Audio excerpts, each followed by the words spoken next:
सहनौ भुनक्तु सह वीर्यं करवावहै तमस्तु मा विद्विषावहै। ॐ शान्तिः श्रुतिस्मृतिपुराणानाम् आलयं करुणालयं नमामि भगवत्पादं शङ्करं लोकशङ्करं शङ्करं शङ्कराचार्यं केशवं बादरायणं सुप्रभातम्। ईश्वरो गुरुरात्मेति मूर्तिभेदविभागिने व्योमवद्व्याप्तदेहाय दक्षिणामूर्तये नमः। यस्माच्चातं जगत्सर्वं यस्मिन्नेव प्रलीयते येनेदं धार्यते चैव तस्मै ज्ञानात्मने नमः।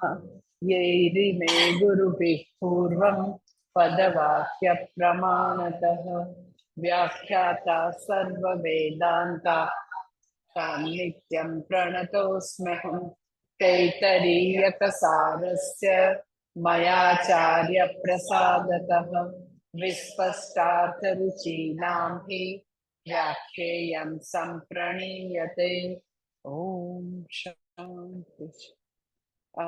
આપણે તૈતરીયનું ચેન્ટિંગ પેલા કરી લે. હવે બીજા મંત્રથી કરશું આનંદ વલ્લેથી.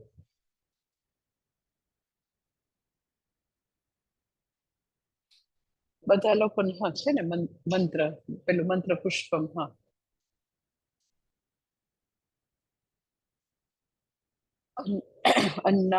अन्नाद्वै प्रजा प्रजायन्ते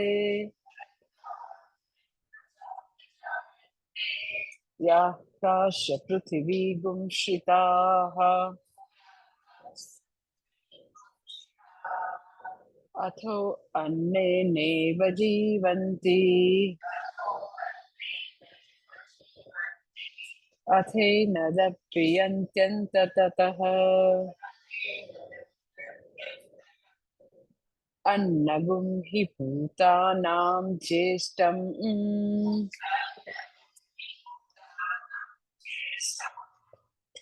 तस्मात् सर्वौषधमुच्यते।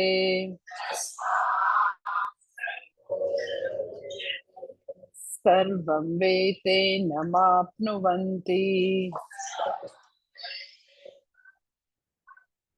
ये अन्नं ब्रह्मोपासते। अन्नगुं हि भूतानां ज्येष्ठम्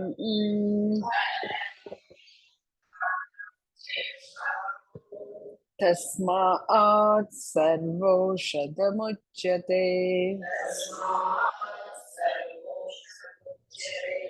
अन्नात् भूतानि जायन्ते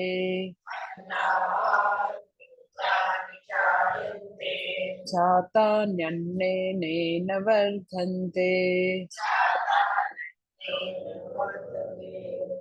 अद्यतेति च भूतानि तस्मादन्नं तदुच्यत इति। तस्माद्वा एतस्मादन्नरसमयात्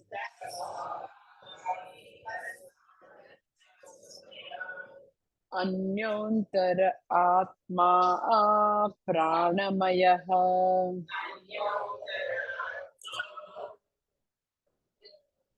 तेनेष पूर्णः स वा एष पुरुषविद एव तस्य पुरुषविदताम् अन्वयं पुरुषविदः तस्य तस्य प्राण एव शिरः व्यानो दक्षिणः पक्षः अपान पक्षः आकाश आत्मा पृथिवी पुच्छं प्रतिष्ठा तदप्येष श्लोको भवति. એના પછીનો બી આપણે શરૂ કરી દીધો છે. પ્રાણમ દેવા અનુપ્રાણંતિ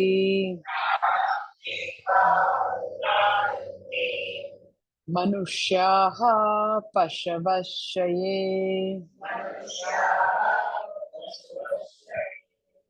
પ્રાણો હિ ભૂતાનામાયુઃ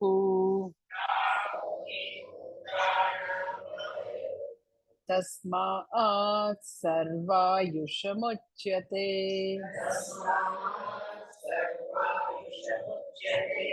સર્વમેવ તુ આયુર્યન્તિ યે પ્રાણમ બ્રહ્મોપાસતે. પ્રાણો હિ ભૂતાનામાયુઃ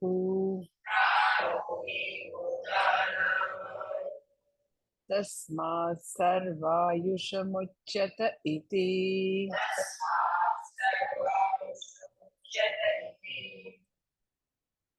બસ અહીંયા સુધી બાકીનું હજી બાકી છે આપણે. ઓકે, હવે આપણે ગઈ વખતે જે કર્યું હતું ને આપણે ભાષ્ય, એ ભાષ્ય થી આગળનું હવે ભાષ્ય લેવાનું. ગઈ વખતે આપણે પ્રાણમ દેવા અનુપ્રાણંતિ એ ભાષ્ય થી પછી આગળનું ભાષ્ય લેવાનું છે. એ હું ભાષ્ય બોલું છું એટલે તમને ખ્યાલ આવશે. અધ્યાત્મ અધિકારાતુ ઇન્દ્રિયાણી પ્રાણમ અનુપ્રાણંતિ પ્રાણમ અનુચેષ્ટન્તે ઇતિ વા.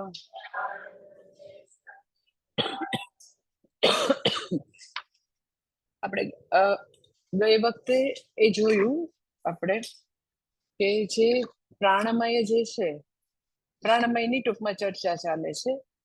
અને પ્રાણમયથી અન્નમયથી પછી પ્રાણમય તરફ હવે મંત્રમાં અને પછી આદિ શંકરાચાર્યજી એનું વિવરણ કરે છે. આપણે અન્નમય પૂરું કર્યું અને પ્રાણમય સુધી. અને પ્રાણ જે છે એ પંચ પ્રાણ રૂપે કેવી રીતે આપણી અંદર કામ કરે છે આપણે ગઈ વખતે જોયું કે આપણને એવું લાગે કે આપણે રસોઈ બનાવીએ છીએ, પણ અલ્ટિમેટલી ભગવાન વૈશ્વાનર રૂપે આપણી અંદર અન્નને ચતુર્વિધમ, જે ભગવદ્ ગીતાના 15મા અધ્યાયમાં છે, 4 પ્રકારે ભગવાન 4 પ્રકારના અન્નને પચાવે છે. આપણે ગઈ વખતે જોયું. અને એવી રીતે પંચ પ્રાણના જુદા જુદા જે કાર્યો છે, અને એનાથી એટલે ટૂંકમાં અન્નમયથી આગળ, અન્નમયથી સૂક્ષ્મ, અન્નમયથી વ્યાપક એક પ્રાણમય છે. અને એ શું કામ કરે છે આપણે જોયું. પ્રાણમય કારણ કે વ્યક્તિને એવું લાગે કે અન્નમય જ બધું છે, મીન્સ કે આ શરીર જ બધું છે. તો કે ના ના, એવું નથી. શરીરથી આગળ પ્રાણ છે. અને પંચ પ્રાણથી કેવી રીતે આખું શરીર કાર્ય કરે છે એની ચર્ચા ચાલી રહી છે. હવે એમાં આગળ આ ભાષ્યમાં કહે છે કે અહીંયા આગળ એમ કે અધ્યાત્મ અધિકારાતુ ઇન્દ્રિયાણી પ્રાણમ અનુપ્રાણંતિ. કે વ્યક્તિ જે છે એ આપણે કાલે ગઈ વખતે જોયું કે પ્રાણથી શક્તિમાન થઈને વ્યક્તિ પ્રાણ છે માટે પોતે બધું પોતાનું કાર્ય કરી શકે છે. એટલે સપોઝ કોઈ વ્યક્તિ જે છે એ માંદી હોય તો એના પ્રાણ જે છે એવી રીતે એવા સ્લો થઈ ગયા હોય, પ્રાણની ડિસ્ટર્બન્સ ઊભું થઈ ગયું. વ્યક્તિ જ્યારે તાવ આવે, વ્યક્તિને કોઈ પણ પ્રકારના કઈ બી શરીરમાં ડિસ્ટર્બન્સ ઊભું થાય તો એ પંચ પ્રાણની તકલીફો થઈ હોય. ધારો કે એમ કે એને ઝાડા ઉલટી છે તો એમ કે સમાન વાયુનો પ્રોબ્લેમ ઊભો થયો છે. એટલે આપણને પહેલા એવું લાગતું હતું કે આપણે જે શરીર જે છે એનાથી હું બરાબર છું, શરીર ચાલે છે તો બધું ચાલે છે. તો પછી આગળ વધારે સૂક્ષ્મ બતાવ્યું કે જો ને આ પ્રાણ ચાલે છે ને એનાથી બધું જ, પ્રાણની બધી ક્રિયાથી. તો હવે એ પ્રાણથી પ્રાણ શક્તિથી યુક્ત થઈને બધી ઇન્દ્રિયો કામ કરે છે. એટલે આપણી આંખ કામ કરે છે તો એને પ્રાણ શક્તિ આપે છે, આપણા કાન કામ કરે છે તો એને શક્તિ પ્રાણ આપે છે, બધી ઇન્દ્રિયો. એટલે હવે કે છે અધ્યાત્મ અધિકારાતું, ભાષ્યમાં કે છે કે આપણે આગળ જે છે એ જે સંદર્ભ લીધો, તો હવે ઇન્ડિવિજ્યુઅલ, અધ્યાત્મ ઇન્ડિવિજ્યુઅલ, વ્યષ્ટિ, વ્યષ્ટિને અધ્યાત્મ કે. એટલે આપણે એમ ન કહીએ ત્રિવિધ વિઘ્નો, તો આપણે એમ કહીએ કે આધ્યાત્મિક વિઘ્ન, આધિભૌતિક, આધિદૈવિક. આધ્યાત્મિક જે છે અર્થ એ તો કે પોતાને લગતું, આત્માને લગતું, હુંને લગતું. તો અહીંયા કે છે કે હવે એમ કે ઇન્દ્રિય જે છે, આપણે દેવતા શબ્દ જે છે એ ઇન્ડિવિજ્યુઅલ પોતાની ઇન્દ્રિયોના સંદર્ભમાં પણ અર્થ લઈ શકાય. દેવતા શબ્દ જે છે એ હંમેશા દેવતાના અર્થમાં નથી. જ્યારે ઇન્ડિવિજ્યુઅલ છે, વ્યક્તિગતની તમે વાત કરો, તો દેવતા શબ્દ જે છે એ પોતાની ઇન્દ્રિયોના નો અર્થ પણ લઈ શકાય. કારણ કે તમે એમ કે એવો અર્થ શું કામ લઈ શકાય કે છે ને અધ્યાત્મ અધિકારાતુ ઇન્દ્રિયાણી પ્રાણમ અનુપ્રાણંતી, કે તમે ઇન્દ્રિયોનો, અરે દેવતાનો અર્થ ઇન્દ્રિયો શા માટે લીધો, તો કે દેવતા એટલે દ્યોતનાત્મક, દેવતા એટલે જે પ્રકાશમાન છે. તો ઇન્દ્રિયો પણ પ્રકાશિત છે, ઇન્દ્રિયો પ્રકાશિત છે પ્રાણથી, પ્રાણ શક્તિથી. કે વ્યક્તિ માંદી હોય તો એની બધી જ ઇન્દ્રિયો એમ કે લૂઝ થઈ જાય. તમે એમ કહો કે હવે જલ્દી ચાલીને ચલો ને હોસ્પિટલ જવાનું, તો એનાથી ચલાય નહીં, તો કર્મેન્દ્રિય છે, પગ છે એ કર્મેન્દ્રિય છે, હાથ પણ કર્મેન્દ્રિય છે, તો એના હાથની શક્તિ પણ નથી ચાલતી કારણ કે એ માંદી છે.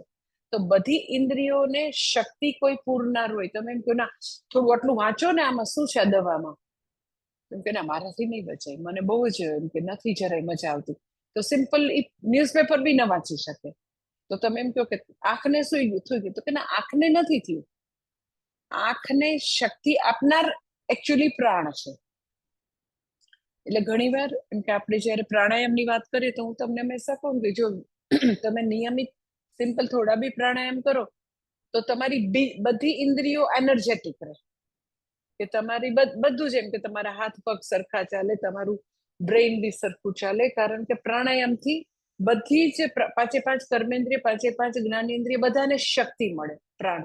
પ્રાણ શક્તિનો સોર્સ છે.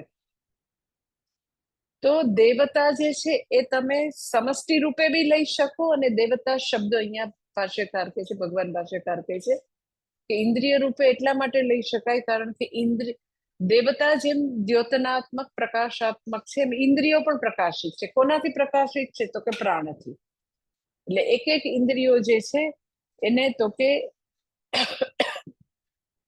આંખ જે છે એ રૂપને પ્રકાશિત કરે છે એવું કહેવાય, જોવે છે એટલે પ્રકાશિત કરે છે. કાન છે એ શબ્દને પ્રકાશિત કરે છે. એટલે કે છે કે આવી રીતે સંદર્ભ જે છે ઇન્દ્રિયો લઈ શકાય.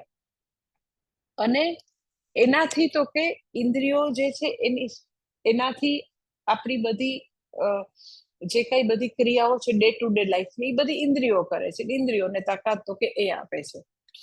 ઇવન હવે ભાષ્યમાં આગળ કે છે એના પછીનું કે ઇન્દ્રિયો દેવતા જેવી આવી સ્વપ્રકાશક છે અને એને શક્તિ પ્રાણ આપે છે.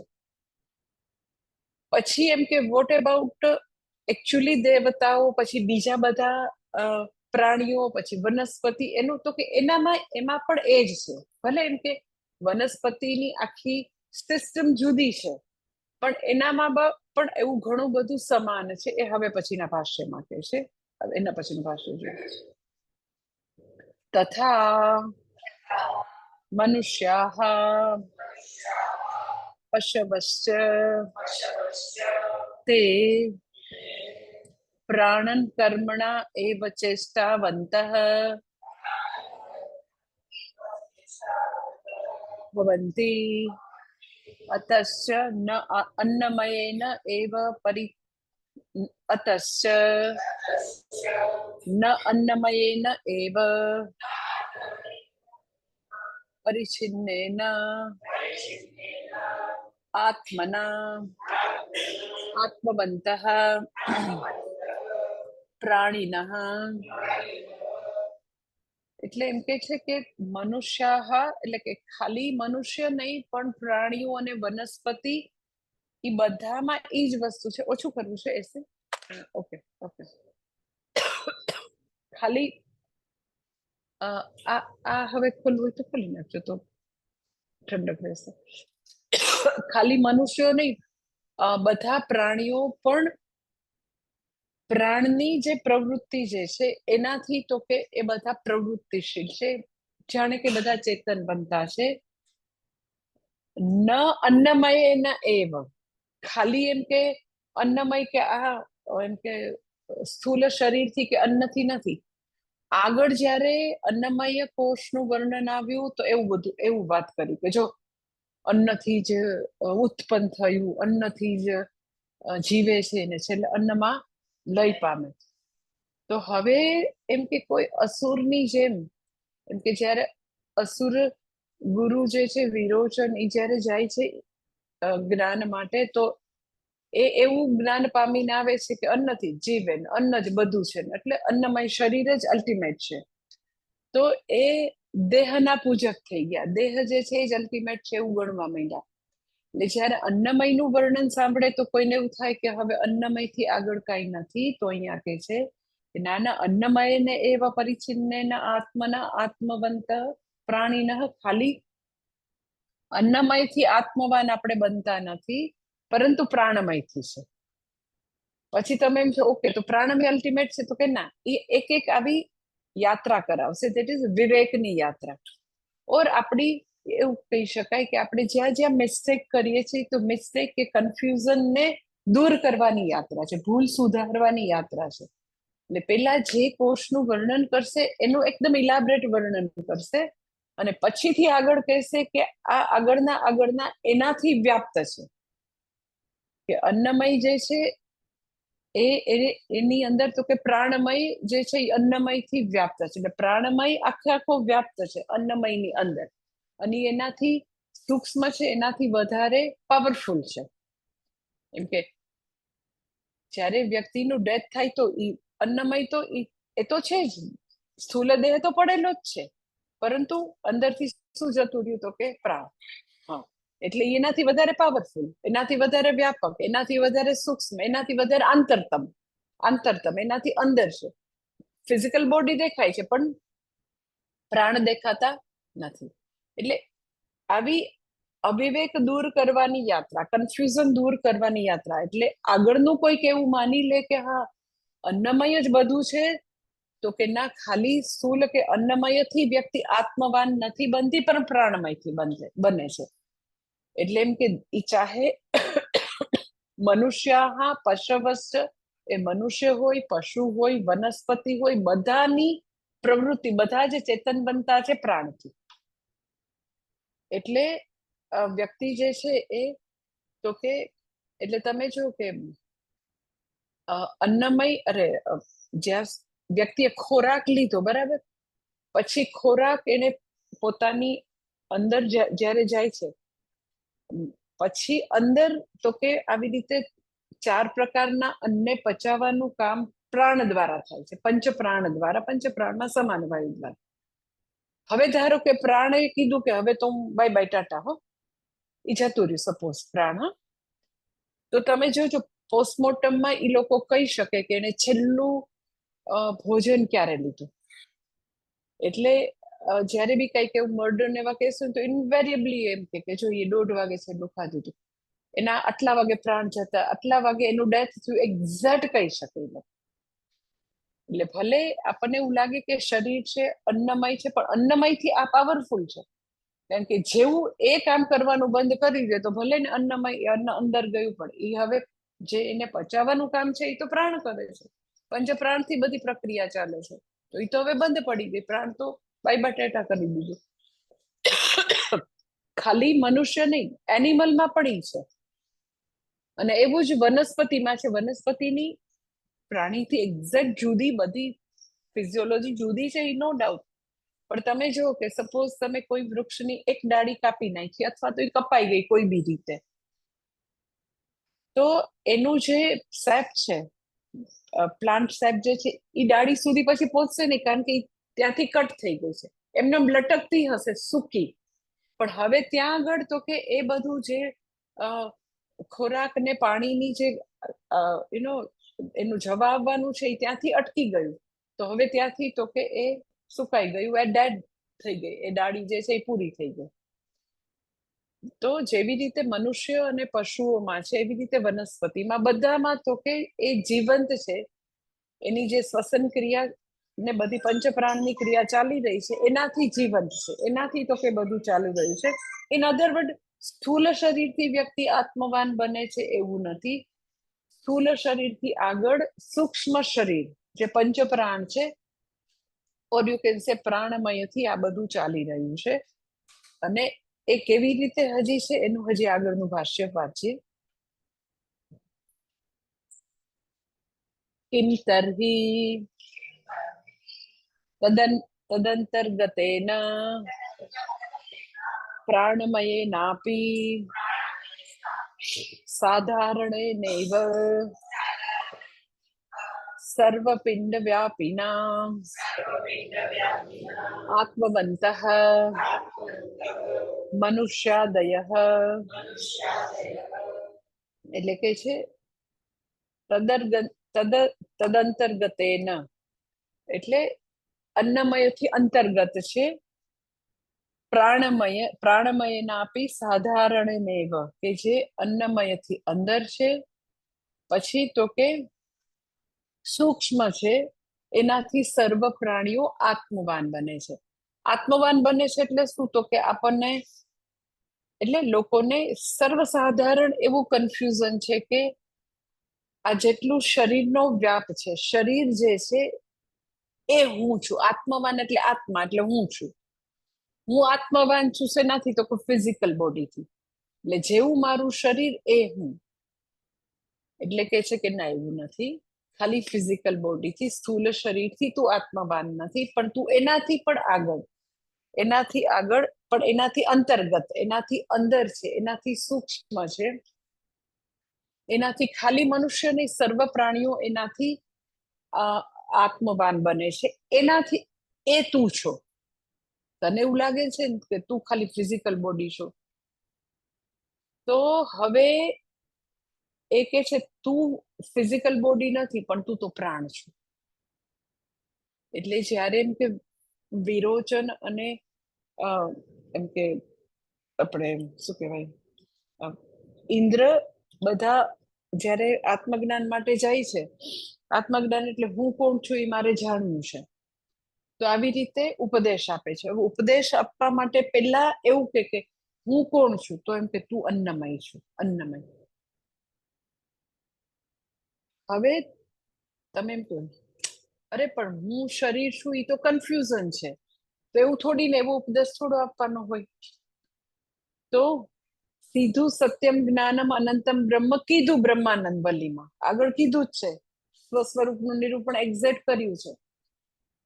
પણ છતાં એ બધા સ્તરે જે વિપરીત ભાવના છે, એ બધા સ્તરે જે ગ્રંથિ છે, એ એમનેમ રહી.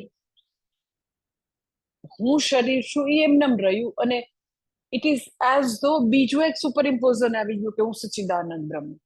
એટલે બધા મનોબુદ્ધિ ચિત્તાની આમ બોલ બોલ કરે પોપટની જેમ, પણ હું નથી એ વસ્તુ તો હજી દૂર થઈ નથી, અને તમે હું છું એ બોલ્યા કરો, એનો શું મતલબ છે?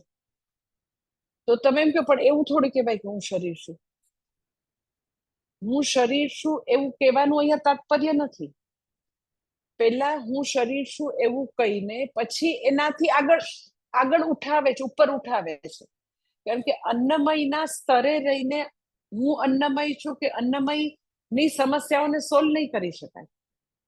પહેલા એ વસ્તુને એઝ ધો વેલિડેટ કરે કે તને એવું લાગે છે કે હું શરીર છું, તો જો શરીર આ છે, અને પછી ત્યાંથી ઉપર ઉઠાવીને ત્યાંથી આગળ એને યાત્રા કરાવે, ધેટ ઇઝ પ્રાણમય. એટલે એને એ લેવલે રહીને એને એ લેવલને જોઈ નહીં શકાય, પેલા એ લેવલની ચર્ચા કરે અને પછી એ હું નથી એવું પછી કે એમનેમ સીધે સીધું પ્રતિપાદન કરવાથી પ્રોબ્લેમ સોલ્વ નથી થયો. અધરવાઇઝ બ્રહ્માનંદ વલી કીધી એમાં સૌથી પહેલા સત્યમ જ્ઞાનમ અનંતમ બ્રહ્મ, એ તો કીધું જ છે ભાઈ. એટલે હવે પાછું એમ કે ઝીણું કાતીને દરેક સ્તરે થયેલી ભૂલોને સુધારની યાત્રા હવે શ્રુતિ કરાવે છે. એટલે અહીંયા આગળ કે છે કે બધા લોકો તદંતર્ગત એમ કે અન્નમયથી અંતર્ગત, અન્નમયથી સૂક્ષ્મ જે પ્રાણમય છે એનાથી તું આત્મવાન બને છે, એ ખરેખર આત્મા છે અને એ અન્નમયમાં પૂર્ણપણે વ્યાપ્ત છે. આ અન્નમય છે, આ શરીર છે, એમાં એ પૂર્ણપણે પ્રાણમય વ્યાપ્ત છે અને એનાથી જ તો કે એ વ્યાપક છે, સૂક્ષ્મ છે. અને તને એવું લાગતું હતું કે અન્નથી બધા ઉત્પન્ન થાય, જીવે, ટકે, પરંતુ ના, એવું નથી હો. પ્રાણમયથી બધા ખરેખર જીવે છે, ટકે છે. અગર પ્રાણ નથી તો પછી તો કે બધું જ પૂરું થઈ જશે. પ્રાણ છે તો બધું છે. એટલે અહીંયા કે શ્રુતિ આવી રીતે મેં તમને કીધું કે આવી સ્થૂલ સુધારની વિવેક યાત્રા કરાવે છે. એટલે અન્નમય આત્મા નથી, પરંતુ તું પ્રાણમયથી જ આત્મવાન બને છે. અને આવી રીતે એવું કહી શકાય કે એક થી બીજામાં શિફ્ટ કરે છે. At the same time shift જે છે એ એવો બી કરશે ધેટ ઇઝ વ્યષ્ટિ ટુ સમષ્ટિનો, કે વ્યક્તિ જે છે વ્યષ્ટિ ટુ સમષ્ટિ. મેં ગઈ વખતે થોડું તમને કીધું હતું કે મને એવું લાગે, આપણે અન્નમયમાં કીધું હતું, મને એવું લાગે કે મારું પોતાનું ફિઝિકલ બોડી, મારું સ્થૂલ શરીર ટોટલ બધા સ્થૂલ શરીરથી હું અલગ છું. એટલે લાઈક આઈસબર્ગની જેમ, ઠંડા પ્રદેશમાં જે નદી વહેતી હોય ને એ આખી જામી જાય જ્યારે બહુ ઠંડી પડે તો, પણ અમુક ભાગ જે છે ને આમ ઊંચો થઈ જાય, આખી ટોટલ નદી છે એને આઈસબર્ગ કહેવાય. એ આઈસબર્ગ ને એવું લાગે કે આ ટોટલ નદી થીજી ગઈ છે ને એનાથી હું અલગ છું. એકચ્યુઅલી એ જ છે, ખાલી કોઈ બી બીજા બધા વાતાવરણથી જરાક આમ ઊંચું થઈ ગયું છે, એટલો ભાગ ખાલી ઉપસી ગયો છે એટલું જ. એમ આપણને એક્ઝેક્ટલી એવું લાગે કે ટોટલ થી આપણે અલગ છીએ. એઝ અ ફિઝિકલ બોડી થી બી અલગ છીએ, પ્રાણથી બી અલગ છે મારું વ્યક્તિત્વ, મનથી બી અલગ છે, બુદ્ધિથી બી અલગ છે, બધાથી હું અલગ છું એવું લાગે. એટલે શ્રુતિ આવી બે પ્રકારની યાત્રા આ પંચકોશમાં કરાવશે. એક મેં કીધું આવું શિફ્ટ કરશે, શરીરથી ઉપર ઉઠીને શિફ્ટ તો કે તમને પ્રાણ, પ્રાણથી મન, મનથી બુદ્ધિ, બુદ્ધિથી તો કે આનંદમય સુધી લઈ, પછી આનંદમયથી આગળ એ મોદ પ્રમોદ એનાથી આગળ પાછું લઈ જશે. તો ઈ એક શિફ્ટ. અને બીજો એક શિફ્ટ તો કે વ્યષ્ટિ જે છે એ હંમેશા સમષ્ટિ સાથે એક છે. ઇટ્સ લાઈક વન હોય ને, ટોટલ જંગલ વન, તો વનના દરેક વૃક્ષને એવું થાય કે હું એક જ છું. પણ જંગલ જ છે કે બધા જયારે વૃક્ષો આવે એ જંગલ છે, એ દરેકને એવું થાય કે હું અલગ છું, તો એવું અલગ નથી. એટલે જ્યારે એઝ એ ઇન્ડિવિજ્યુઅલ આપણે આપણી જાતને, ભગવાન જે છે એ સમષ્ટિ સ્થૂલ શરીર રૂપે ભગવાનને નામ વિરાટ છે, પછી સમષ્ટિ સૂક્ષ્મ શરીર રૂપે ભગવાનનું નામ હિરણ્યગર્ભ છે. એટલે મેં તમને આની પહેલા એ વાત કરી હતી કે બધા જ બોડી, જેટલા મનુષ્યના શરીરો છે અને બહુ બધા પ્રાણીઓના શરીર જે છે એ એક જ દેહધાર્મિક ક્રિયાથી ચાલે છે. શ્વસન ક્રિયા તો કે આખા જગતના બધા જ મનુષ્યોને શ્વસન ક્રિયા સમાન રીતે, માટે મેડિકલ સાયન્સ સંભવી શકે છે.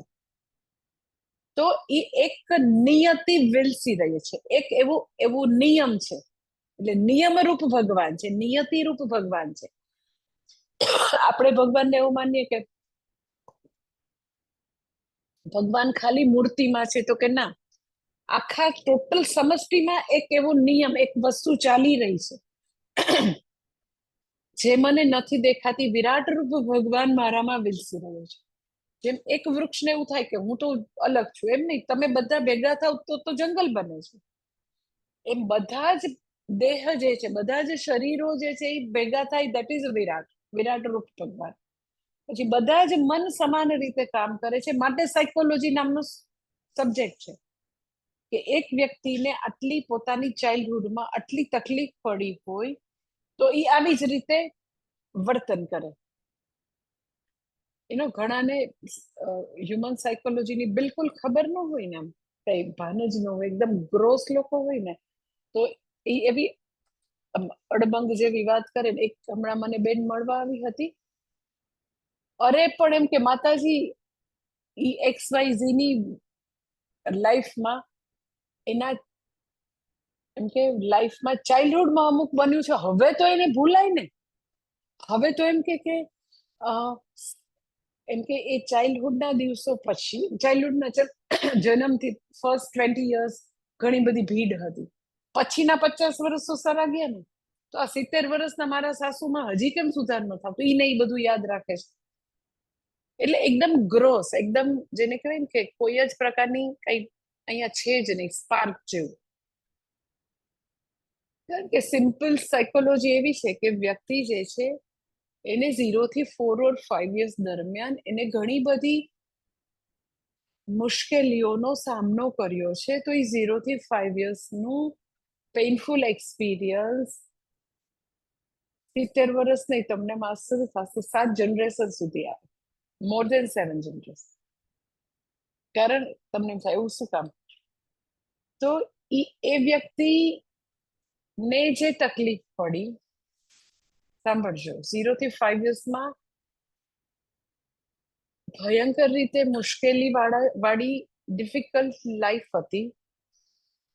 ઘણું બધું હતું, એમ કે વ્યક્તિ એનું વર્ણન ન કરી શકે એટલું બધું હતું. એટલે એ બધી ફિલિંગ્સ ને શબ્દો નથી. જે વસ્તુને શબ્દો હોય ને એને તમે લોજિકલી ઘણું બધું એને તમે યુ કેન સે ન્યુટ્રલાઇઝ કરી શકો, એમાંથી મુક્ત થઈ શકો. 6 મહિનાના બાળક પાસે શબ્દો નથી. એને દુઃખ પડ્યું છે, એ ખાલી જેને શબ્દો ન આપી શકાય એ રૂપે ખૂબ જ ભારરૂપ ફિલિંગ્સ જ છે, ફિલિંગ્સ રૂપે છે. જે ફિલિંગ્સને તમે શબ્દો આપો એને જરાક તમે વેન્ટ કરી શકો, બહાર નીકાળી શકો. આ આપણે એમ કહીને એકદમ ભાર ડૂમો ભરાઈ ગયું એવું પડેલું છે અંદર, ફ્રોઝન ચાઇલ્ડ રૂપે અંદર છે. તો એ 0 થી 5 યર્સ દરમિયાન એ જમાનામાં લાઈક 70 વર્ષ પહેલાનો, 80 વર્ષ, 60 વર્ષ પહેલાનો જમાનો એવો હતો કે મોટા ભાગના ફેમિલી ભલે ગમેલી ડાઈ વાતો કરે, બહુ બધી રિસોર્સિસની ક્રંચ હતી. નવો દેશ આઝાદ થયો હતો. નાના ગામડામાં વિકાસના નામે ઝીરો હતો. મોટા શહેરમાં પણ એટલી બધી નોકરીઓની તક નહોતી. જસ્ટ ઇમેજિન કે આજે અમિતાભ બચ્ચનને 75 વર્ષ હશે, તો એ આટલો દિલ્હીમાં ભણેલો ગણેલો, આટલો કવિનો દીકરો નોકરી વગર ભટકે, અને નોકરી માટેનું ફ્રસ્ટ્રેશનના કેટલા એના વિડીયો છે કે કેટલું હવે જે દિલ્હીમાં રહેતી ભણેલી વ્યક્તિ એકદમ આમ સેલિબ્રિટીમાં જેનું નામ આવે કે તેજી બચ્ચન ને ઇન્દિરા ગાંધી ફ્રેન્ડ હતા, એ પોતે એમ કે અમારું આખું ગ્રુપ હતું કે નોકરી નહોતી ને અમે ભેગા થતા. તમે ખાલી એક્ઝામ્પલ થી તમે અંદાજ લગાવી શકો કે આપણા દેશની આઝાદીના પહેલા 10-15 વર્ષ કેવી ખરાબ હાલત હશે, અને કેવી ખરાબ રીતે કેટલીક જેને કે સાવ ખરાબમાં ખરાબ કન્ડિશનમાં બ્રિટિશરો મૂકીને ગયા હતા. તો હવે કોઈ બી પરિવાર વાળા અમને એમ કે અમારું તો બહુ સારું, બહુ સારું. તો એ ડિનાયલ પ્રોબ્લેમ છે કે માતા પિતા પાસે બહુ જ બધા રિસોર્સિસની ક્રંચ. રાષ્ટ્રીય રીતે કાંઈ નહોતું, ઇન્ડિવિજ્યુઅલ લાઈફમાં કોઈ સમૃદ્ધિ નહોતી, સમૃદ્ધિ બહુ ઓછા લોકોના હાથમાં હતી. બાળકો ઘણા બધા હતા, ફૂટબોલ ટીમ કે ક્રિકેટ ટીમ હતી. હા, કારણ કે એ જમાનો જુદો હતો. એના વિશે સવાલ નથી કરવાનો કે શા માટે એવું તો ના, એ જ જમાનો હતો. તો એમ કે બાળકો વધારે છે, જોઈન્ટ ફેમિલી છે, રિસોર્સિસની ક્રંચ છે, એકદમ પાતળો પગારમાં બહુ બધી, એમ કે જ્યારે કમ્ફર્ટ નથી, બધી આપણને નથી, ત્યારે બહુ બધી ઘણી બધી સમસ્યા હોય છે. એટલે લક્ષ્મી દેવીની કૃપા હોય તો ઘણી બધી વસ્તુ સોલ્વ થઈ શકે. કોઈ એમ કે નો થાય તો એમ કે ઘણું બધું કમ્ફર્ટેબલ થઈ શકે. તો પછી એમ કોઈ એમ કે ના ના મારે તો બધું સારું, ના નહોતું સારું. અને એને કારણે જે એને સાયકોલોજીકલ જે ડેમેજ થયું હોય એને કારણે એનું એક પ્રકારનું વર્તન હોય, આવું બેકગ્રાઉન્ડ માટે આવું બિહેવિયર. સાવ સીધો હિસાબ. તમને આવું બેકગ્રાઉન્ડ મળ્યું છે. બહુ જ એંગ્રી ફાધર હતા, સમજદાર ન હતા, એકદમ ચિસ્કા પાડતા હતા, વ્યક્તિ ડરતી હતી. ઘણા મને એમ કે ફાધર સાથે મારે બોલવાનું જ નહોતું, મધર જ બોલે કઈ. ઓકે, તો કોન્ફિડન્સ એનામાં ખૂબ જ ઓછો જ આવેલો હોય, કારણ કે એ બધો કોન્ફિડન્સ ત્યાંથી આવતો હોય. એટલે એ વખતનો જમાનો એવો હતો કે બહુ એટલા બધા મા બાપ છોકરાઓને પેમ્પર નહોતા કરતા, એની પ્રત્યે એટલું ઇન્ડિવિજ્યુઅલ ધ્યાન નહોતા રાખતા. સૌથી મોટા સિબ્લિંગ્સમાં ભાઈ બહેન હોય એના પછી પોતે પેરેન્ટ્સનો રોલ ભજવતા, સૌ જુદો માહોલ હતા. તો એ લોકોને કેટલી અક્કલ હોય, 15 વર્ષના બાળકને કેટલી અક્કલ હોય કે એના 3 વર્ષના છોકરા કે ભાઈ બહેન નું ધ્યાન રાખી શકે. મને એક ફેમિલી ખબર છે કે એની ઉંમર 15 વર્ષ અને એની માને ટ્વિન્સ જન્મ્યા. હા, એ મને એક ફેમિલી તો ઈ જે ટ્વિન્સ છે એ મને વાત કરતા કે અમે લોકો નાના હતા ને તો લિટરલી એમ કે એને ટ્વિન્સ હોય તો એ ખબર છે કે એને આખી રાત ઉઠે, એને દૂધ પીવે, તો એ કે લિટરલી એને કંટાળો આવે ને એટલે એમ કે અહીંથી તે છેક આ હિંચકો છે ત્યાં પતંગ હોય તો એ આમ ફેંકે ત્યાં એને કંટાળો. 15 વર્ષના છોકરાને રમવું હોય, 14 વર્ષના બોયઝ હોય એને શું હોય, તો એને કંટાળો આવે એટલે પડે નહીં નીચે, પણ રમત માટે. તો એ લોકોને કેટલી ઇન્સિક્યુરિટી, કેટલું ફિયર લાગતું હોય, પણ મા બાપ ઇનવેરિયેબલી જવાબદારી બીજાને આપી દેતા હતા. એટલે જુદો માહોલ હતો, આખો જુદો. 70 વર્ષ 80 વર્ષ પહેલાનો માહોલ જ જુદો હતો. તો nth નંબર ઓફ આમ કે અનંત સમસ્યાઓ અંદર પડેલી છે અને તમે એને ડિનાઇડ કર્યા કરો, મારે કઈ નહીં, અમારે તો બહુ જ સારું, અમારે તો એટલું એમ કે જાહો જલાલી હતી. ના, નહોતી ક્યાંય જાહો જલાલી. એ રાજાઓ છે એક એક અમારે સૌરાષ્ટ્રમાં નાના નાના રજવાડા કરીને બધાને પોતાના પ્લેન હતા, બધાનું પોતાનું એરપોર્ટ હતું. જાહો જલાલી લોકો નથી. હા, મોરબીમાં એરપોર્ટ હોય અને જામનગરમાં હોય, જુનાગઢમાં, કેશોદમાં એરપોર્ટ, આવડાવડામાં. જાહો જલાલી ને તો સામાન્ય માણસો તો બિચારા બહુ હાલત ખરાબ હતી. તો મારું કહેવાનું છે કે એટલી ભયંકર સિચ્યુએશન માંથી 70 વર્ષ પહેલા 0 થી 5 years દરમિયાન જે મિઝરેબલ ચાઇલ્ડહુડ હતું, માતા પિતા જુદા હતા, આપણે ખરાબ કે સારા એવું પણ જુદા હતા. હમણાં હું ક્યાંક કોઈ જગ્યાએ પરીક્ષામાં ગઈ તો એવું સપોઝ એમ કે ક્યાંક એવું રિવેલ થાય કે એ લોકોને સમજ નહોતી તો બિચારા મા બાપ દુઃખી થઈ જાય. કોઈ એવું કે હા પણ એમ કે લાઈક અમિતાભ બચ્ચન જે છે એને નોકરી નહોતી મળતી તો it was very bad statement, it was very bad. ભલે ને અમિતાભ બચ્ચન હોય પણ એને નોકરી નહોતી મળતી તો એ લોકો બધા ફ્રેન્ડ ભેગા થાય ને દિલ્હીમાં તો એમ કે કેટલી એમ કે લાઈફ મુશ્કેલ થાય એનો કે આપણને જો ને નોકરી નથી મળતું, એટલું ભણેલા છે. તો એમાંનો એક દોસ્તાર કે ખબર છે કે નોકરી કેમ નથી મળતી? કે ના, તો એ કે જો આપણે જન્મ થયો એટલે ને તો हमारे माता पिता ने पैदा ही क्यों किए? they were discussing like this કે આપણને પેદા એમ કે આપણને જન્મ જ ના આપ્યો તો આપણે ભણત નહીં તો ફ્રસ્ટ્રેશન બિચારાનું. એટલે તમને એપિસોડ આખો ખબર હશે કે હરિવંશભાઈ બચ્ચન ને પાછું જોઈને ડોબાની જેમ પૂછે છે કે બાબુજી મુझे आपको पूछना है કે આપને મુझे पैदा ही क्यों किया? એટલે હું ભાગ્યે જ એની સાથે એવી રીતે ડાયલોગ કરું કારણ કે અમારા બહુ જ સરળ રિલેશન હતા, પણ ત્યારે હું એમ કે દોસ્તારો મનમાં ભરાયું એટલે મેં જઈને પૂછ્યું એમ કે બાબુજી ત્યારે ત્રિમૂર્તિ ભવન ચાલવા જતા રોજે તો ઈ ડિડન્ટ રિપ્લાય ધેટ ટાઈમ. પણ એ તો બહુ જ સમજદાર વ્યક્તિ ને લાઈક બહુ જ સમજદાર કવિ હતા અને બહુ જ સમજદાર ફાધર. તો એને પછી બીજે દિવસે એના ઓશિકા નીચે એ એક નાનકડું એમ કે લખીને વાક્ય લખીને ગયા, સરસ મજાનું, કે આખું એનું છે એમ ઘણા બધા એને એવા સ્ટન્સ લખેલ છે કે હા એમ કે बराबर है कि आपने मुझसे पूछा कि मुझे पैदा ही क्यों किया, तो मेरे फादर ने भी मुझे ऐसे ही पैदा किया थे, मुझे पूछे बिना, पर अब मैं आपको सीख देता हूँ कि आप अपने बच्चे को पूछ के पैदा करना. એટલો સરસ રીતે એનો એટલે કેટલો સમજદાર કે એને કોઈ રીતે કોઈ એવો ઇસ્યુ બનાવ્યા વિના એવો સરસ મેસેજ દીધો, એટલો સરસ ને. એટલે what I M telling to you કે બહુ બધા લોકોની લાઈફમાં એ બધી વસ્તુ પડેલી છે, એમાંથી નીકળવું છે ને સપોઝ તમને, તો નીકળવાની જે યાત્રા છે એનું પહેલું સ્ટેપ એ છે કે તમે આપણે સ્વીકાર કરવું પડે કે હા છે. ડિનાઇલ છે એ સોલ્યુશન નથી. ના બધું સારું, બધું સારું, અમારે તો બહુ સારું, અમારે તો રાજ હતું, અમારે તો કઈ પ્રોબ્લેમ નહીં, કઈ નહીં થાય.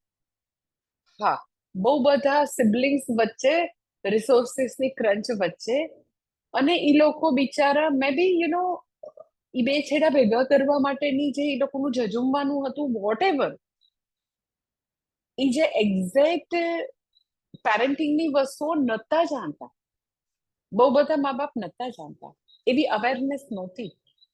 તો શું થાય કે એટલે એ જે બેન મને વાત કરતી હતી ઇડિયટની જેમ, ઈ ત્યારે નાના હોય ત્યારે હોય તો અત્યારે ભૂલવું જોઈએ ને પછીના વર્ષો તો સારા છે. ચાહે તોય કોઈ ભૂલી ન શકે, ચાહે તોય ભૂલી ન શકે. હા, ઈ છે જ, ઈ તમારે એકનોલેજ કરવું પડે કે હા છે, એવું મિઝરેબલ હતું. એવું જે એક્ઝેક્ટ બાલ માનસને સમજદાર માતા પિતા નહોતા ત્યારે માહોલ બી નહોતો, કોઈ અવેરનેસ નહોતી, જુદું માહોલ હતું ને એને કારણે ઈ જે 0 થી 5 યર્સની વેદનાઓ અંદર છે ને છે જ, એ સ્વીકારો તો જ મુક્ત થવાશે, સ્વીકારો જ ને બહુ સારું, બહુ સારું નહીં થાય. સ્વીકારવું પડે કે હા અંદર ઈ ફ્રોઝન ચાઇલ્ડ છે. અત્યારે ભયંકર ગુસ્સો આવે છે, વારે વારે રડવું આવે છે, વારે વારે બહુ જ એમ કે તમને એવું લાગે મારું કોઈ નહીં, તમને લોનલીનેસ લાગે, તમને લેક ઓફ કોન્ફિડન્સ છે, મારું કોઈ નથી, એવું નહીં, બધા જ પ્રશ્નોનો જવાબ 0 થી 5 માં પડેલો છે. અને એવું બેકગ્રાઉન્ડ હતું માટે એવું બિહેવિયર રહ્યું ને એ જ બિહેવિયરમાં પોતે લગ્ન કર્યા ને પોતે છોકરા ને જન્મ આપ્યો ને એ છોકરાને ઈ જાય ગયું, એટલે સેકન્ડ જનરેશનમાં આવી ગયું. પછી એને અવેરનેસ નથી એટલે એ કોને આપશે? એના છોકરા, એના છોકરા. સમજ્યા તમે કે lack of confidence, E loneliness, મારું કોઈ નથી, હું કઈ ન કરી શકું, યુ નો જે બી તમે કહો, જેલસી છે, ઇનસિક્યોરિટી છે, બધું જ એમ કે દાઈજામાં છોકરાઓને પાછું આવ્યું. કારણ કે એ બિચારા બાય ડિફોલ્ટ એવો જ બિહેવિયર માએ કર્યું, એટલે છોકરું ઈ જ વસ્તુને એન્વાયરમેન્ટમાંથી ઈ જ ગ્રહણ કર્યું. એટલે તમે વિચાર કરો કે પેરેન્ટિંગ જે છે, ખાલી હું તો તમને સાઈડનો સબ્જેક્ટ કહ્યું કે પેરેન્ટિંગ જે છે એ કેવડી મોટી સેવા છે જો આપણે કરી શકીએ તો. કે તમે જે ન્યૂ મોમ છે, જેને હજી બચ્ચાને જન્મ આપ્યો છે, એને તમે 5 વર્ષ સુધી આપણે આપણી પાસે રાખી અને ગ્રૂમ કરીએ કે ભાઈ આ એક તારું બાળક નથી, 7 જનરેશન સુધી એનું ભલું થશે, એટલે કેવડી મોટી સેવા છે. મધરને બાલ ઉછેરની આખી જે યાત્રા છે એનું જ્ઞાન આપવું એ જબરજસ્ત સેવા છે. ભગવદ્ ગીતા આપણે ભણાવીએ એનાથી બી આઈ ટેલ યુ કે એક મધરને જો તમે પેરેન્ટિંગની અવેરનેસ આપી શકો તો એનાથી બી મહાન વસ્તુ છે. કે શા માટે મહાન? કારણ કે એ જો અહીંયાથી બરાબર મજબૂત છે તો એ ભગવદ્ ગીતા ભણવું એના માટે સહેલું છે, સેઇન છે, ઠરેલ છે, શાંત છે, સ્વસ્થ છે. એનીવે મારે ટોપિક એ છે કે જો જે તે વ્યક્તિને એક પ્રકારનું બેકગ્રાઉન્ડ મળેલું છે તો એ બેકગ્રાઉન્ડ થી અલગ બિહેવિયર હોય જ ન શકે. કે વ્યક્તિને કોરોનાના જમ્સ લાગેલા છે તો ઈ સિમ્ટમ્સ બધાને સમાન હોય, થોડો ઘણો ફરક હોય ઇમ્યુનિટીને કારણે. બાકી કોરોનાના જમ્સ મારા બોડીમાં એક રીતે કામ કરે, ટાઇફોઇડના જમ્સ એક રીતે કામ કરે, અને તમારામાં સાવ જુદી રીતે એવું ન હોય. આવા બેક્ટેરિયા કે વાયરસ આવ્યા તો હવે આવું થવાનું છે. તો એવી જ રીતે જો જે મા બાપે એનો ઉછેર અતિશય ભીડમાં, અતિશય તકલીફ, એવું નથી કે પૈસાથી સર્વસ્વ છે, પણ કમ્ફર્ટ છે, ક્રંચ ઓછી છે, તો ઘણી બધી ડેમેજ ને નિવારી શકાય છે એવું તમને બી ખબર છે કે એક નાનકડી બિચારા ઝોપડપટ્ટીમાં, આપણા આશ્રમની બહાર ઝોપડપટ્ટીમાં જો ઉછેર થતો હોય તો ત્યાં ફિનાન્સ તકલીફ છે, પ્રેમની તકલીફ નથી, પણ એવા માહોલમાં તો કે એવું બેકગ્રાઉન્ડ છે તો બિચારા નું બિહેવિયર જુદું નહીં હોય. તમે ત્યાંથી એમ કે એવા 1,00,000 ઝોપડપટ્ટીના બાળકોમાંથી તમે એક ડોક્ટર કે એક કલેક્ટરને લાવી ન શકો બહાર, પણ જ્યારે એવા 1,00,000 જે વેલ ઓફ ફેમિલીમાંથી તમે ઘણા બધાને લાવવાની પોસિબિલિટી તો છે જ. એટલે કમ્ફર્ટ છે, ફિનાન્શિયલ ફ્રીડમ છે, એ ઘણી બધી માનસિક ડેમેજને અટકાવતા જ હોય છે. એનીવે મારું કહેવાનું અત્યારે તાત્પર્ય છે કે જેમ બધા શરીર એક રીતે કામ કરે છે, શરીરને રોગ થાય તો એક જ પ્રકારે બિહેવ કરે. કેન્સર હોય તો બધાને કેન્સરનો સરખો જ થાય ને, એટલે જ એક જ કીમો આપો તો બધાને અસર થાય. એમ મન પણ બધાના સમાન રીતે કામ કરે છે, કોઈ એક્સેપ્શનલ કેસ નથી. અને એ બધા જ મન એક સરખી રીતે કામ કરે છે, એટલે બધા મન કનેક્ટેડ છે. શરીરે કનેક્ટેડ છે ભગવાન સાથે, બધા મન, એટલે આપણે અલુફ નથી.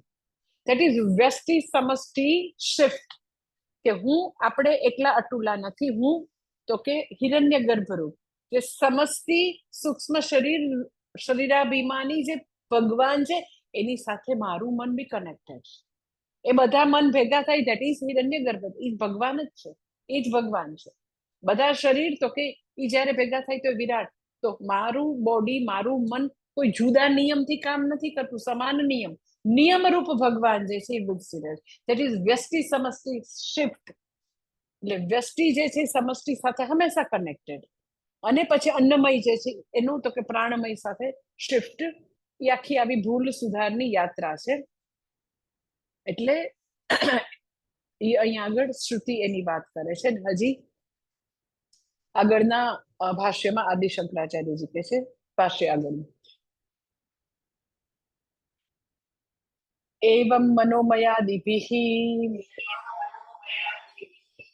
पूर्व पूर्व व्यापिभिः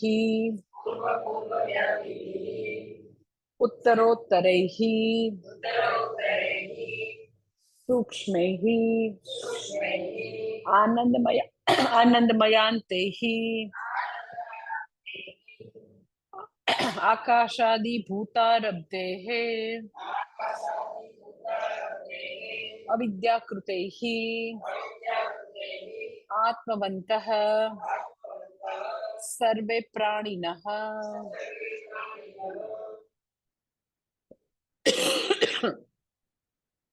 एवं मनोमयादिभिः पूर्व पूर्व व्यापिभिः, કે હવે પછી આવી રીતે પ્રાણમય પછી મનોમય આવશે, મનોમય પછી વિજ્ઞાનમય, પછી આનંદમય, આવી રીતે બધી ઉત્તરોત્તર કોષ આવશે.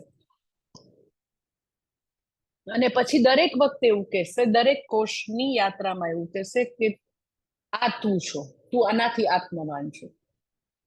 તું અત્યારે એમ કહેશે તું પ્રાણમય છો, પછી આગળ એમ કહેશે તું મનોમય છું. એમ કે તારું સ્વરૂપ જે છે તો એવું માને છે કે તું શરીર છે એવું નથી, પણ આગળ એમ કહેશે કે તું મન છો. એ ઉત્તર એવમ મનોમયાદિભિ, એટલે હવે આના પછી મનોમય આવશે. એટલે એમ કે મનોમય થી શરૂ કરીને હવે આનંદમય કોષ સુધીનું વર્ણન કરે છે. અને આમાંનો પ્રત્યેક કોષ તો કે આગલાને વ્યાપ્ત કરશે, એની આગળનો એનાને વ્યાપ્ત કરે. જેવી રીતે પ્રાણમય અન્નમયને વ્યાપ્ત કરે છે, આગળ આગળ વ્યાપ્ત કરે છે. અને આ બધા જ કોષ આકાશાદિ ભૂતારબ્ધેહિ અવિદ્યાકૃતેહિ આત્મવંત સર્વે પ્રાણી, આ બધા કોષો જે છે એ અલ્ટિમેટલી ક્યાંથી આવે છે તો કે અવિદ્યાથી, અજ્ઞાનની ઉપજ છે બધા કોષ. એ મેં તમને આની પહેલા વાત કરી હતી કે ખાલી અન્નમય જે છે તો એ અવિદ્યા નથી, જો શરીરને હું શરીર જોઉં તો, પણ શરીરને હું એવું માનું કે હુંનું અસ્તિત્વ ઈ શરીર, હું ઇક્વલ ટુ શરીર ને શરીર ઇક્વલ ટુ હું, બેવ, B is equal to A is equal to B, એવી રીતે મને લાગતું હોય તો અન્નમય છે એ કોષ બને છે. ખાલી અન્નમય તો કે એ ઈશ્વર સૃષ્ટિ, શરીર ભગવાને બનાવેલું છે, તો દેટ ઇઝ ઈશ્વર સૃષ્ટિ. જીવ સૃષ્ટિ અથવા તો કોષ ક્યાંથી શરૂ થશે? તો કે આપણે એવું માનીએ કે આત્મા જે છે એ શરીર જ છે. શરીર આત્મા છે, પણ આત્મા શરીર નથી. આત્માને આપણે માત્ર શરીર માનીએ. એટલે કોષનો મતલબ જ ઈ છે, દેટ ઇઝ ભૂલ. ભૂલ તમે કરો છો, દેટ ઇઝ અજ્ઞાન ઓર અવિદ્યા. એટલે કોષ જે છે એ અવિદ્યાની ઉપજ છે. શરીર અવિદ્યા, શરીર નો ડાઉટ અજ્ઞાનથી આપણું જન્મ થયો છે, એમ એવું તમે એ કહી શકો, નો ડાઉટ.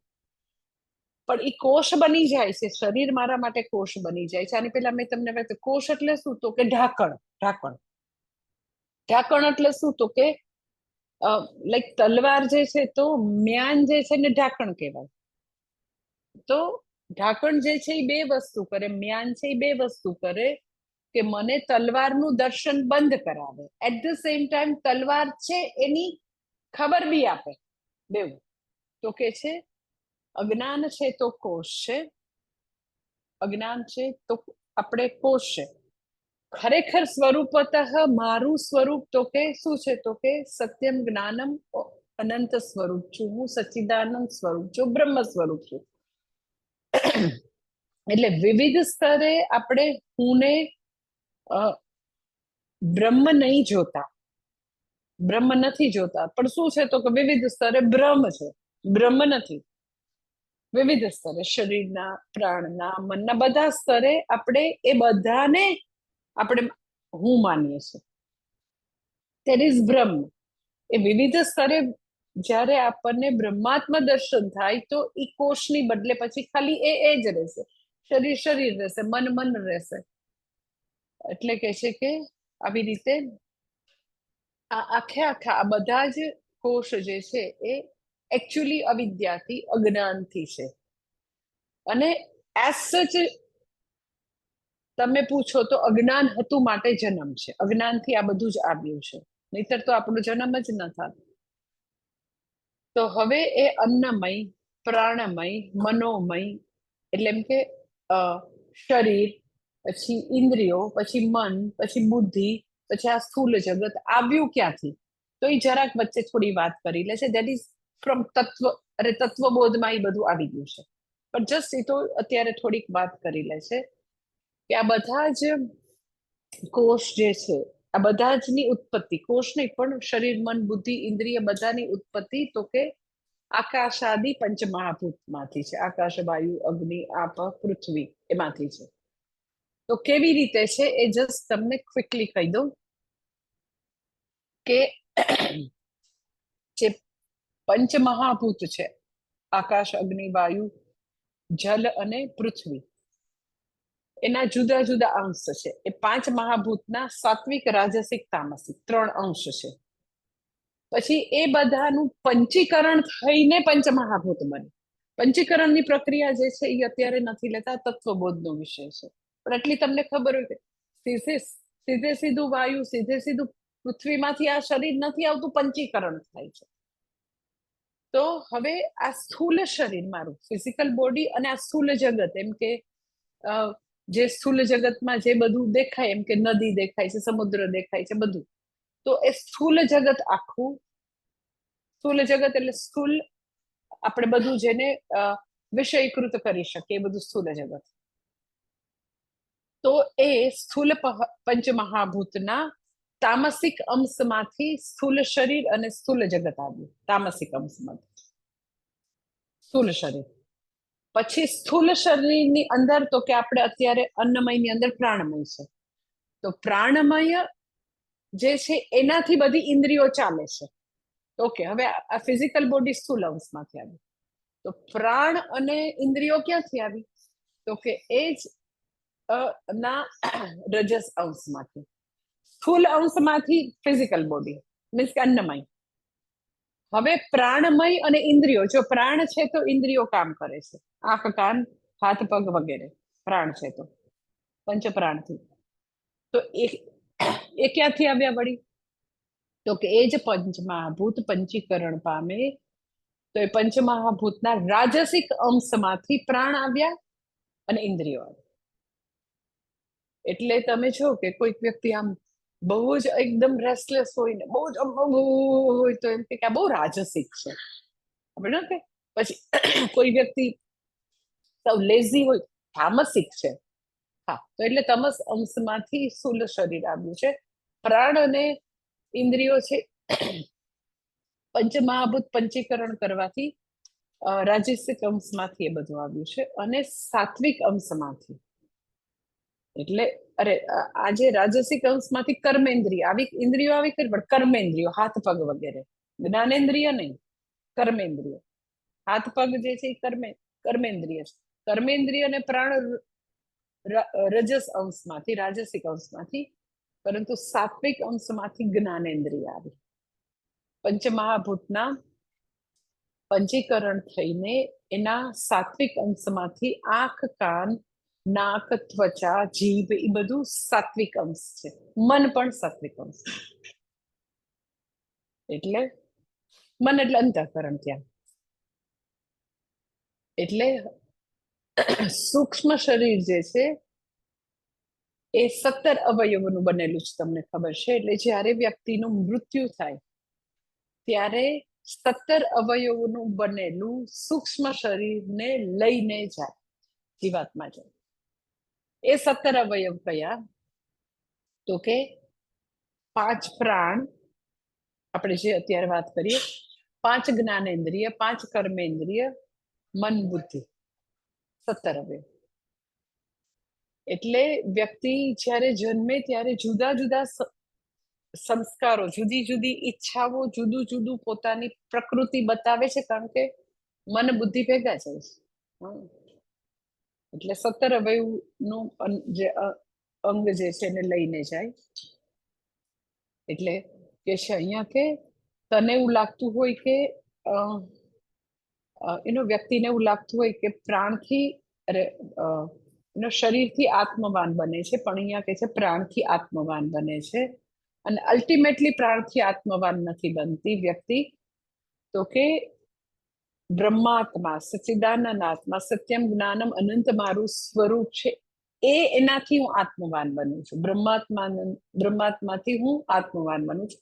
એ હવે પછીના ભાષ્યમાં એ બતાવે છે. એટલે ટૂંકમાં આનંદમય સુધી આદિ શંકરાચાર્યજી રાહ નથી જોતા. અહીંયા થોડુંક પાછું આત્મ સ્વરૂપનું પ્રતિપાદન કરે છે કે અલ્ટિમેટલી જે સ્વસ્વરૂપ છે એનાથી હું આત્મવાન બનું છું, નહીં કે શરીરથી, પ્રાણથી, મનથી, બુદ્ધિ.